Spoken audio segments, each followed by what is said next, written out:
I'm 18 years old and just got kicked out of my own house. I really need someone's advice right now. Growing up, my family was never perfect. My parents struggled with infertility for 4 years before finally conceiving me. It was considered a miracle because they had almost given up hope after trying for so long. When my mom found out she was pregnant, both of them were overjoyed and began planning for the future. Unfortunately, this happiness didn't last long. According to my grandma, my parents were never truly happy together. They have always had a lot of nasty fights, and even after my mom got pregnant with me, these fights never really stopped. All of their fights were pretty much about the same things every day. Mom hated the fact that Dad gambled, and Dad hated the fact that Mom was drinking the whole day even though she was pregnant with me. To compromise, Dad decided to stop gambling on the condition that Mom stops drinking as well, which Mom initially agreed with, but she never kept her end of the deal. Dad found out that she was secretly hiding alcohol bottles around the house to take a sip here and there.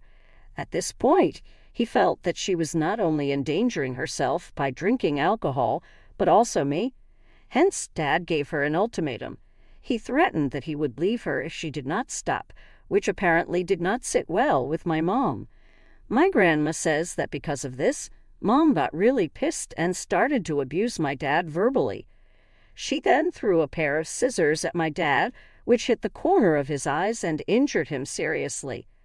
Later, when he was rushed to the doctor, he was informed that he had a partial corneal laceration which could be treated, but that he was extremely lucky that it did not result in permanent vision loss.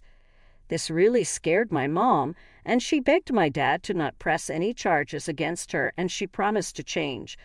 So my dad decided to let it go. When I was finally born, I had been told that both my parents were very happy and tried their best to take care of me. However, the peace between them didn't last long. According to my grandma, my dad one day came home from work to find me crying my eyes out in my nursery while Mom was passed out on the sofa, clearly drunk. He was furious and woke her up to confront her about it, but she kept saying that motherhood is hard and that it was just one drink. He would have also called CPS on her had she not calmed him down. I wish he had, because after getting drunk, Mom started to cleverly drink only during the morning after Dad would leave so that she would not get caught later in the evening. This is why I must have spent a lot of days in hunger, because my health started to deteriorate and I was losing weight really fast. Whenever my grandma would come to visit, she would always find the house in a complete mess. Dirty dishes in the sink, the floor sticky and filthy, and the entire place in disarray. She would find me wearing dirty diapers, dirty clothes with my hair uncombed. And whenever she tried to talk to my mom about the state of the house or about me, my mom would become extremely defensive and ask her to mind her own business. One time when my grandma came to visit us, she realized that my mom was clearly drunk during the day since she was unable to comprehend her words and kept giggling. When Grandma confronted her about it, my mom started to get angry and insisted that it wasn't a big deal. That's when my grandma decided enough was enough. She stayed with me the entire day so she could take care of me, and later, when my dad was back from work, she demanded that she take care of me for a few months so that she could admit my mom to a rehabilitation center. My mom tried to fight back, but my dad immediately agreed with my grandma since he too must have realized that his wife needed help. While my mother was admitted, I went to live with my grandma for a few months, and those months I spent with her were the best time in my entire life. She bathed me, read stories to me every night, cooked me healthy meals, and took me out to the park to play. I didn't even know these were things that parents were supposed to do with their children. She didn't shout at me like my mother would. If I wanted to play with her, she didn't slap me if I ever broke my plate by mistake. Living with my grandma made me feel safe. My grandma slowly became more of a mother to me and has since taken care of me more than anyone ever has. I'm so grateful that she is my grandma because I don't know how else I could have survived all those years. My dad would visit me all the time since he missed me a lot. He would tell me how much my mom missed me and that she could not wait to get well, so that she could hold me again. Honestly, I kind of dreaded going back to my parents' place. I wish that I could just stay with my grandma forever. However, in a few months, when my mother finally got sober and got her AA sobriety chip, the first thing she did was drive to my grandma's place and visit me. It was surreal seeing my mother after all these months, and I felt like meeting a stranger. My mother did look much better, and after she and Grandma had a talk, I was informed that I would be moving back to my parents' place later this weekend. No matter how much I cried or protested, my mom told me that she was my parent and I had no choice but to live with her. It felt painful to come back to my parents' place, which had so many bad memories. I guess the move must have mentally and emotionally affected me a lot because I started to eat a lot less, and I would puke a lot. At the mere age of 5, I was diagnosed with ED, and my parents did everything they possibly could to help me. They even took me for family therapy so that we could all heal from our past and move on. Slowly but surely, I started to feel better as I settled down, and my parents were no longer fighting. My mother was no longer drinking. She tried to be a more present parent, which made me start to trust her. Dad even cut down on his working hours so that he could spend more time with us. However, things took a turn for the worse one afternoon when my dad and I came home from school and caught my mother cheating on him. She had the audacity to bring her affair partner into our house, and we walked in on them doing the dirty deed. I was absolutely traumatized, and my dad was speechless for a few minutes. His whole face was red in embarrassment as my mom and her affair partner rushed to cover themselves up. He told me to go upstairs while he confronted my mother, and her affair partner ran out of the house in terror. I could hear my parents yelling at each other loudly, and my mother, being the narcissist that she is, blamed him for why she had been cheating. She said that she felt too pressured to be perfect, and this other guy made her feel like a normal person. She told my dad how she felt like no matter what she did, he was always disappointed with her because of her past mistakes. My dad yelled back that she was a coward and that he was done with her. He demanded that she move out immediately, and this is when my mom started to beg him that he should not be this cruel, and that he cannot do that to the mother of his son.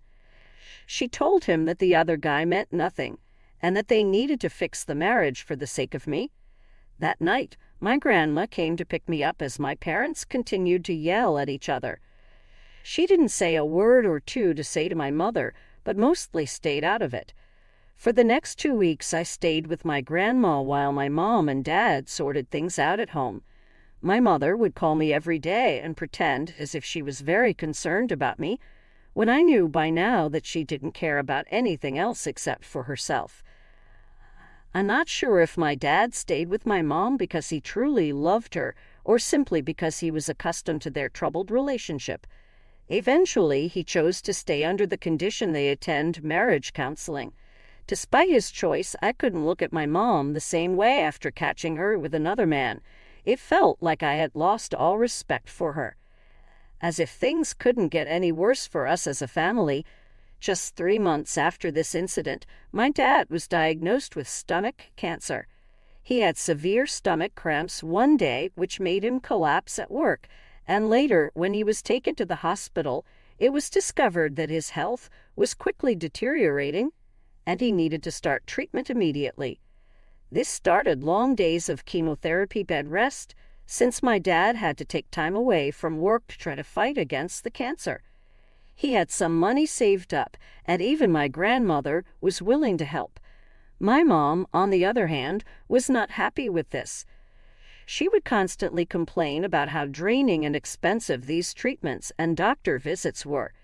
Dad encouraged her to find a part-time job at least and would promise her about how he would go right back to his job and support her like he has always done once he recovers. Eventually, Mom didn't have a lot of choice, so she started working as a server at a local restaurant. Her shifts were long, and she would pretty much stay out until late at night, while my grandma would drive my dad to and back from the hospital for his treatment. Our neighbor, who had a daughter the same age as me, offered to take me to school every day, which was a huge help for us.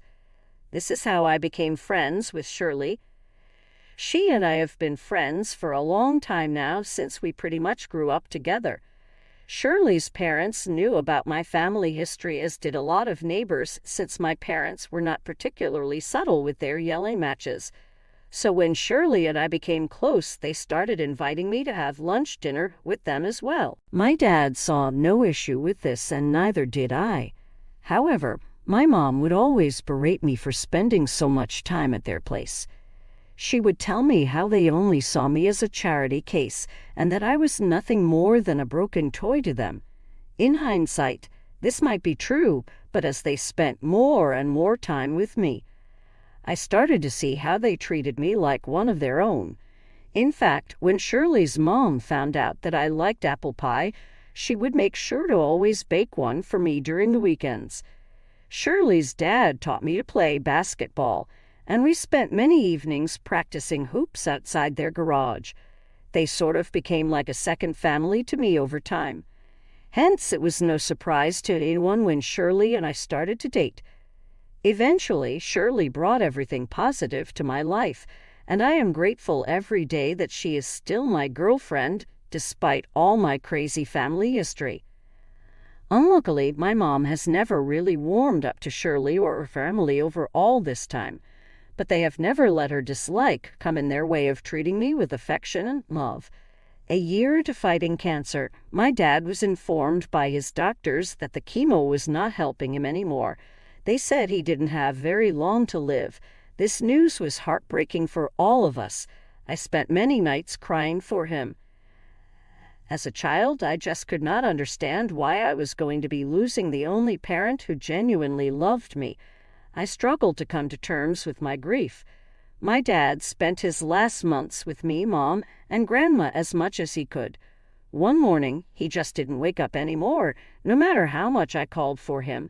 I knew something was wrong. I ran to tell my mom, who called 911 immediately.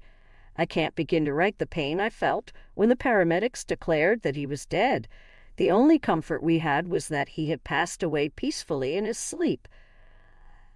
I did not let them take my dad's body away until I was literally physically restrained by my mom. I kept crying and screaming in grief. It was only when my grandma arrived that I calmed down a bit. I couldn't imagine the grief that she must have felt at that moment. The funeral happened without any issues. However, the real twist came when Dad's lawyer arrived to read his will. It was then revealed that Dad had left all his money and his house to me. My mom was shocked and even asked the lawyer to show her the papers. I guess Dad knew the kind of person she was. He wanted me to have his house and whatever little money was left after chemo so that I could have a decent start in life. Mom didn't like this one bit and kept asking the lawyer if she could fight this in court. Since the house rightfully should go to her as his wife, she believed. However, since my dad had changed his will long before he went into chemotherapy, it meant that he was sound of mind. Well, that she didn't have any strong ground to stand on. My mom asked me what I wanted to do with the house. I told her that I wanted to stay in the house. She told me how we could sell the house and move to a much better location. But I had just lost my dad, and this house was all I had that reminded me of him, so I obviously refused. It wasn't like she had any choice in this matter, so she continued to live in the house. I did notice that she looked extremely disappointed, but I didn't think much about it at that time.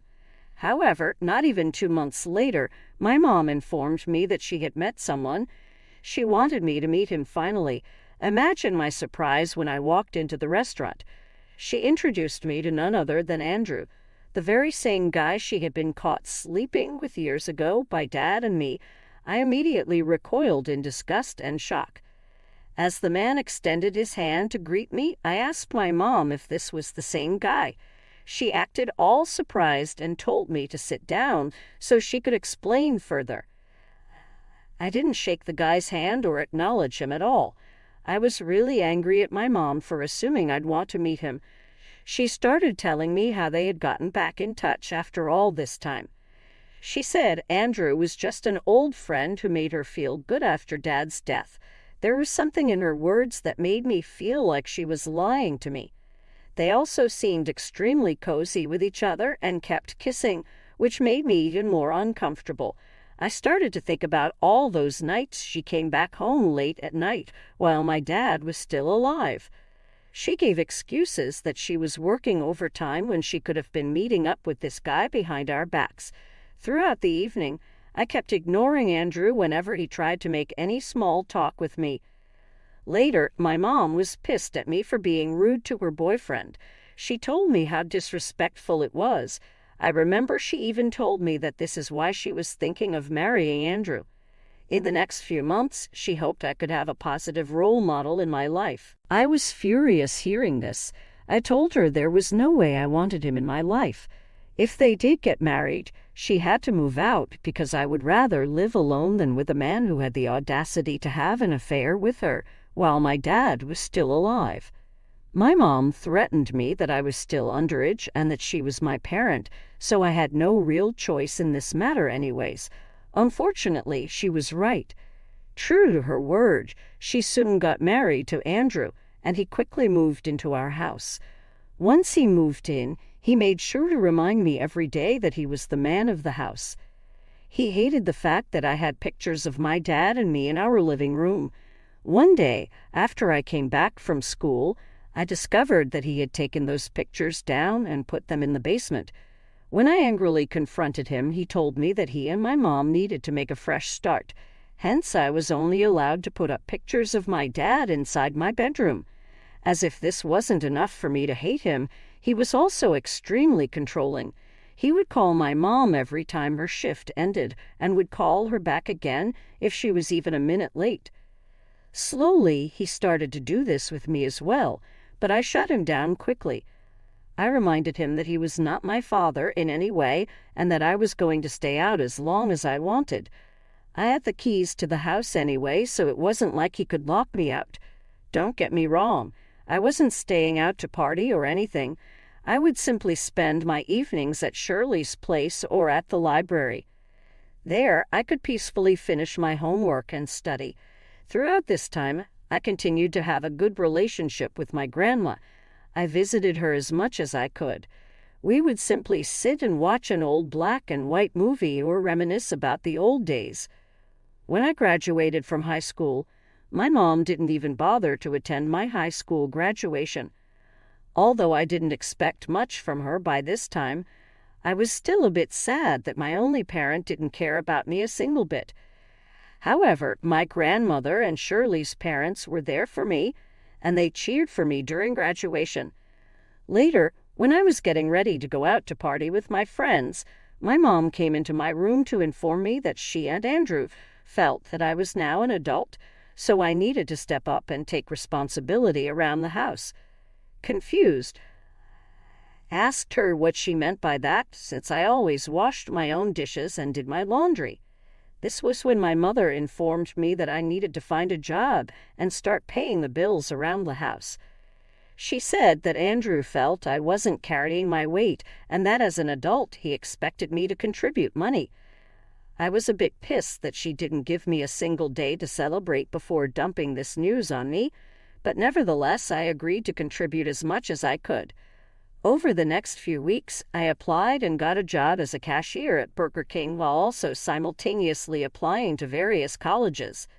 Eventually, I got into a good college in my town, which meant that I didn't have to waste money by opting for hostel accommodations, but I did need to buy a car so it would be easier for me to attend classes. I decided to have a talk with my mom to ask her if she could help me buy a car. But she and Andrew immediately got pissed hearing this. Andrew yelled at me that they were doing more than enough for me with the tight income they both had, and that for once I needed to stop being so selfish. I couldn't comprehend exactly what it was that made me selfish in his book, but Mom didn't even try to defend me. She told me that I was on my own and that as an adult I needed to figure things out.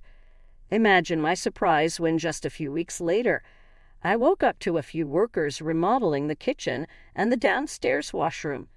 When I asked Mom about it, she told me that Andrew was sick of how old and rusty the house looked, so he was going to be changing a few things here and there. I asked her where they got the money to do this when, according to them, they didn't even have the money to help me out with the car a few weeks ago. Hearing this, Mom got frustrated with me and said that I was being entitled to expect them to help me. For the next few weeks, I watched Mom and Andrew change things around the house and completely revamp it. I kept my mouth shut throughout all of this and just kept my head down. Shirley knew I was upset over this and tried to cheer me up as much as she could. However, today when I returned home, I found my things and my clothes in the living room. I rushed to check on my things, yelling at Mom about why they were there and not in my room. This is when Andrew and Mom came downstairs to tell me that they needed to talk to me about something very important. They then went on to excitedly announce that Mom was pregnant with Andrew's child and that they had kept this news to themselves for over 2 months. Andrew then went on to state that as the father of the child, he needed to think about the needs of his child first. Hence, he had decided to change my room into a nursery for his baby. My mouth hung open in shock as he went on to say that it was time for me to move out and live on my own since him and Mom had agreed that they could not take care of a freeloader anymore. Mom nodded in agreement and suggested I could move into Grandma's place until I could afford my own. I could feel teardrops welling up in my eyes. At that moment, I felt so unwanted that I didn't even bother to argue with them. I called an Uber and I took all my important documents so I could spend the night here at my grandma's place. She's as shocked as me, and she hates my mom even more now. She wanted to go right back and confront my mom, but before that, I wanted to take some legal advice. I have just recently turned 18, and I know that the house rightfully belongs to me. So will I face any issues removing my mother and Andrew from the premises? Will I have to consult with a lawyer regarding this? Update. Okay, guys, thanks for all your advice. I read all of your comments and decided to do what most of you told me to do. First of all, today I went to visit my lawyer to understand my legal stance better. The lawyer informed me that there was no way that Mom and Andrew had any right over the house, as my dad's will was crystal clear. I needed to hand them a formal eviction notice, which could then be used to sue them if they didn't abide by it. After this, I visited my house with my grandma. Had the keys to my place, so I didn't even bother to ring the doorbell. Luckily, there was no one home. I called Shirley's dad and asked him if he could help me change the locks on the main door and the back door, and fortunately, he agreed. By the time Shirley and Andrew returned home, the locks had been changed. I met them outside on the porch with my grandma and refused to let them inside. Andrew was furious seeing me standing there, but my 5'5" grandma was not scared of him one bit. She looked him right in the eyes and told him that they had 30 days to move out, since I had decided to sell the house and there was nothing that they could do to stop it. I then handed them a written notice signed by my lawyer outlining their 30-day eviction period and the legal consequences they would face if they did not comply. Andrew snatched the paper from my hand to inspect it, his face turning red in anger. He then crumpled it, but Grandma warned him that destroying it wouldn't change anything. They had 30 days, and that was non-negotiable. Seeing this unfold, Mom started to beg me and tell me that I should not put her through so much stress during her pregnancy. She went on to say how big of an inconvenience it would be for them to move out when she was already going through so much. I was so mad at her for never defending me all this time that I started yelling at her for being such a horrible mother to me for all these years. I reminded her how she would just leave me to fend for myself while she would be passed out from drinking. I told her how as an adult she needed to find her own place and stop living at my place. Hearing this, she started to plead even more, but I told her that she and her freeloader husband were done mooching off of me and my house. Andrew looked horrified and tried to ignore me and get inside the house, but quickly realized that his keys didn't work anymore since the locks had been changed. He started to yell at me, but I told him that I would call the police on him because he was technically trespassing on my property now. It was satisfying to see him look pissed but unable to do anything. Told both of them that this was only going to be the start of all their trouble and their new baby if they didn't listen to me. I reminded them that not only would I sue them, but I would make sure that it would drain all their finances, while I could just recover the money from selling the house eventually. I told them that I had nothing to lose at this point, and that me and Grandma were going to be staying with them for the next 30 days to make sure that they were going to be packing and leaving. Andrew and Mom were clearly not expecting this and tried to argue back, but I wasn't having it. I reminded them that I was the owner and they were merely just guests, so if they didn't like what I was saying, they were free to go to a motel, and that I would move all their things out to the porch for them to collect the next morning. Their faces turned a mix of anger and desperation, but they knew that I was done with this was my house, my rules, and it was time for them to respect that. Update 2. Wow, I woke up today to find my post on TikTok. I live in a small town, so there is a high chance that if my neighbors or friends come across my post or the video circulating, then they might recognize me. Now addressing the questions about why I'm giving my mom and Andrew a 30-day legal notice is because my lawyer advised that this would ensure they have no grounds to sue me if this ever goes to court. As for those asking about the money my stepdad spent on remodeling the house, I want to be fair. When I sell the house, I am prepared to reimburse him for the remodeling costs, provided he can produce proper bills that my lawyer can verify.